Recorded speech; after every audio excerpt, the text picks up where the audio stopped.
The race continues for the globe in the search for a reliable vaccine for COVID-19. Considering the vast impact on the economies around the world, when one's finally developed, should it be mandatory to get it? Hello and welcome to the Unpublished Cafe. I'm Ed Hand. We're coming to you from a remote location and practicing physical distancing to enhance safety. Researchers around the world are frantically working to find a vaccine for our current pandemic. And while our Facebook feeds are full of stories of small breakthroughs in the quest for a vaccine, it's still a ways off. Most health experts see it 12 to 18 months away.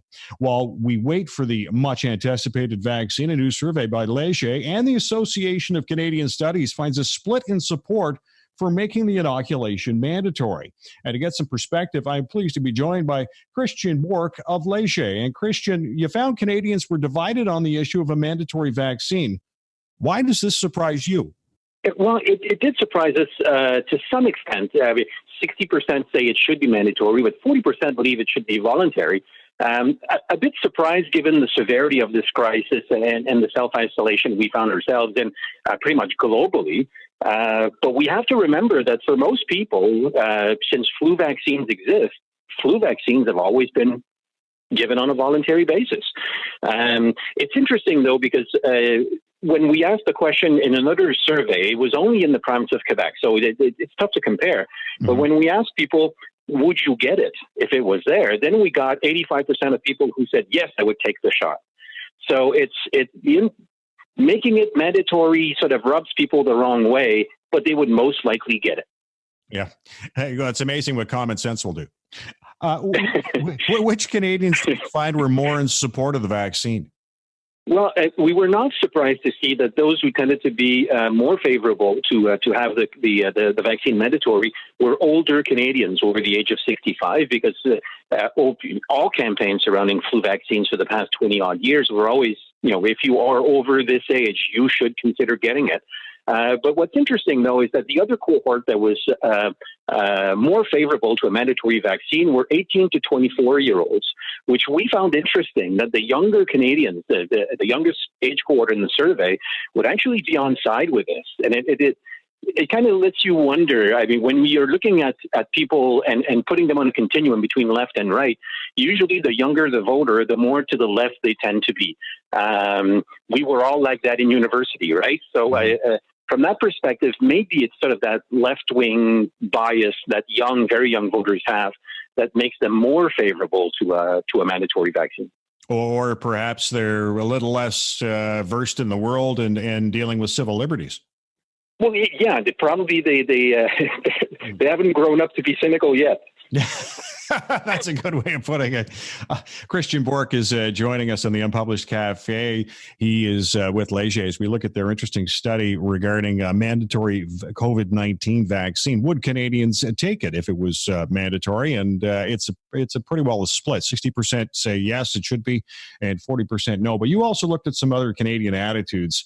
And from your perspective, or at least from the numbers you were looking at, Canadians, are they ready to go back out again? Not really. When we look at, there's something that's happening in the Canadian psyche, I believe, over the past 4 or 5 weeks that I find very interesting. We've been awfully, almost all of us, very committed to the self-isolation, keeping a safe distance, and coughing into our elbows, and doing basically what we've been asked by our governments. And it's interesting to see that this very high level of discipline also is met with a very high level of trust in our governments. I mean, if I told you 6 months ago that 84% of Ontario residents would be satisfied with the work of the Ford government, you would have never taken me up on that bet. 79% of Canadians say they're satisfied with the work that Justin Trudeau is doing. It's like that across the country. We've kind of rallied behind our institutions in this time of crisis, which always happens in times of war, for example, in other countries. And we've responded with a high level of discipline. And I believe there's something right now, we've grown into this thing where we kind of feel comfortable about all the good habits we've adopted. And a lot of people are frightened. Over half of Canadians say, we're not ready yet, not now, this is too soon. So I believe that governments are being extremely prudent in talking about ending self-isolation and getting the economy back working again, because they know that right now there's no social acceptability for going sort of all out, and Canadians remain very cautious. When you say that some folks just aren't ready to go out yet, were you able to find out why, or would it just be that they're just not ready to get going yet? Yeah, what we found is that there's a very high level of variance depending on what you're looking at. When you ask people, would you be ready to go out and have dinner with family members, or going to visit family? And then it's pretty much close to a majority of Canadians say yes. Would you be willing to go to a mall to do some shopping? About half of Canadians say yes. But as soon as you get into issues like going back to work, then it starts to decline. And the worst category, and this is pretty much more for urban Canada, is the worst fear of people beyond going on a cruise is taking public transit.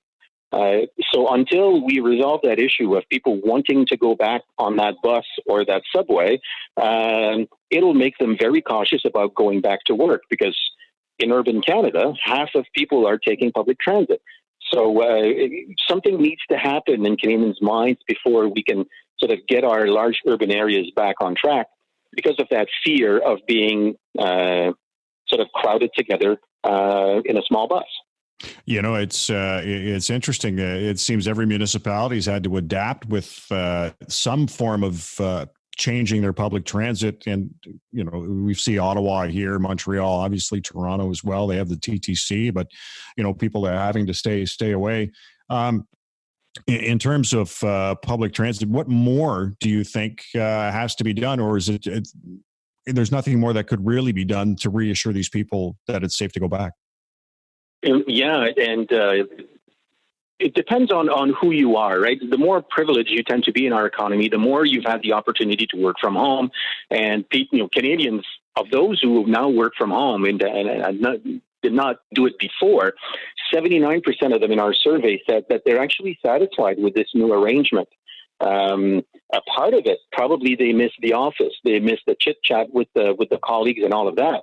And Zoom meetings are not exactly the same as going back to the office. So I think they're sort of in this wait and see pattern. And I think as we try to push people back to going to work, I think employers will need to be extremely flexible, ensure that we don't have a rush hour in public transit. So maybe have very flexible hours. Some come later in the morning, leave later at night, or have sort of shifts where people can meet in the office, but then we're not in that sort of 8 o'clock in the morning and then 4 or 5 o'clock in the afternoon rush hour that we used to know. And I think this could go on until the summer and even through the summer. Your work looked at Canadians and their attitudes towards the emergency guidelines, and you found there's been an increase in the number of Canadians that have been sort of breaking those guidelines. Yeah, overall, over 90% of Canadians, by and large, say that they do what they've been told to do, and basically go by or adhere to those messages. But there's about and there's 6 of them, from keeping a safe distance, only going out for necessities, and so on and so forth. But we find that there's about 1 out of 3 Canadians who, at some point during the week, will break the rules. It's much lower than what we see in the States, where it's about 60% of Americans who break the rules. So we are doing a bit better in terms of being disciplined. But it's awfully hard if you actually think of it. And now with some people, some kids going back to school soon and some people going back to work, doing all that the governments are asking of us is actually fairly tough. Somebody's bound to be in your face at the grocery store that you did not expect and sort of breaks that 2-meter rule. We see it all the time.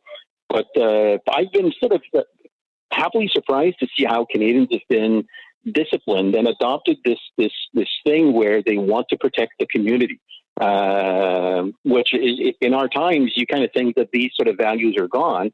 But I don't know about what you've observed, but I found that throughout this crisis, Canadians have been rather exceptional. Yeah, it's. I wasn't around for the war, but it sounds like the war effort, everybody was on the same page. Everybody was marching in the same direction. And that's been my view of the whole thing so far. Now, in terms of what you're going to be looking at in the near future when it comes to Canadian attitudes in the pandemic? Is there anything that's twigging your interest right now? Well, we're interested in seeing and digging deeper into the data to see how this pandemic is affecting different Canadians differently. Of course, we know about the elderly; they're the ones that are most at risk. But there's a lot of people that maybe we're leaving behind, like newcomers to Canada, low-income Canadians, our Indigenous peoples, and how are they dealing with this crisis right now? And do they have the same capacity as our middle class or more privileged Canadians to avoid being in public, to avoid public transit, and to be safer? We know that about 44% of Canadian households have suffered a setback in their income. How is it affecting different Canadians differently? Is something that we want to look at, and at what capacity will Canadians grow more comfortable of going back to work and starting to spend more money? Very interesting. Christian, thank you for joining us. My pleasure. Christian Bourque is the Executive Vice President and Senior Partner at Leger. And that leads to our Unpublished.Vote question. When a COVID vaccine is developed to be safe and reliable, should it be mandatory to get the shot considering the impact on the economy? Yes, no, or unsure. You can log on and vote right now at Unpublished.Vote. I want to thank Christian Bourque of Leger for joining us, and I want to thank you for listening to the Unpublished Cafe. Stay safe. I'm Ed Hand.